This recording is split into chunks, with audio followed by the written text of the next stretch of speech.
একটা অন্তর্বর্তীকালীন সরকার হলেও যারা কমিটেড এই গণতন্ত্রের প্রতি, তারা স্পেশাল সেল তৈরি করবেন এই শিশুদের পুনর্বাসনের জন্য এবং তাদের পরিবারগুলোর পুনর্বাসনের জন্য। তো দুঃখের কথা, আমরা দেখেছি যে সেই ঘটনাগুলো, সেই কাজটি ঘটেনি।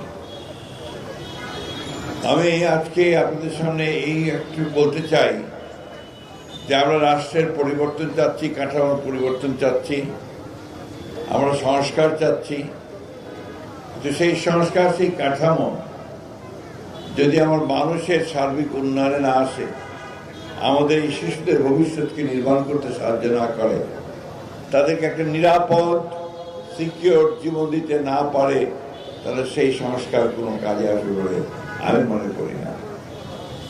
আমি আশা করব যে আমাদের অন্তর্বর্তীকালীন সরকার, তারা দেরিতে বিলম্ব হলেও তাদের পুনর্বাসনের জন্য, তাদের যে কষ্ট, তাদের বাবাকে খুঁজে পাওয়ার, তাদের আত্মীয়কে খুঁজে পাওয়ার, ভাইকে খুঁজে পাওয়ার যে বেদনা বা আর্তি, সেটাকে মূল্য দিয়ে সেই গুরুত্ব দেবেন।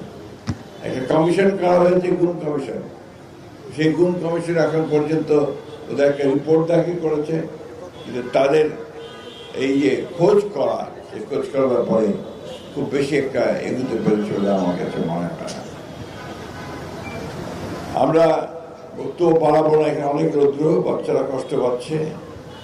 আমি এইটুকু কথা দিতে পারি, আগামী নির্বাচনে জনগণের সমর্থনে যদি আমাদের দল নির্বাচিত হতে পারে, তাহলে আমাদের নেতা জনাব তারেক রহমান সাহেব যে কথা দিয়েছেন, তিনি এই শিশুদের এবং এই পরিবারগুলোর পুনর্বাসনের জন্য সর্বাত্মক ব্যবস্থা গ্রহণ করবেন, আমরা সেই কথাটা আবার উচ্চারণ করতে চাই।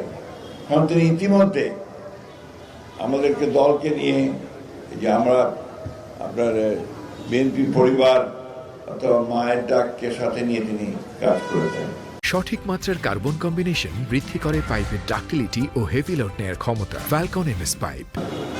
আমরা সামনের দিনে আমরা সবাই মিলে যে প্রত্যাশা করেছি যে আমরা একটা বাসযোগ্য আবাস ভূমি তৈরি করবো এই শিশুদের জন্য।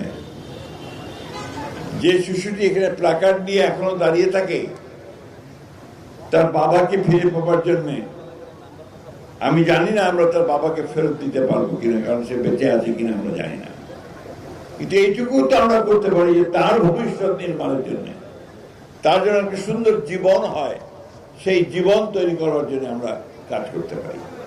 সবাই মিলে কাজ করতে, গুরুত্ব দিয়ে, প্রায়োরিটি দিয়ে যেন আমরা কাজ করতে, কারণ তার অবদান, এই অবদান আমাদের পক্ষে মানে পরিশোধ করা, তাদের ঋণ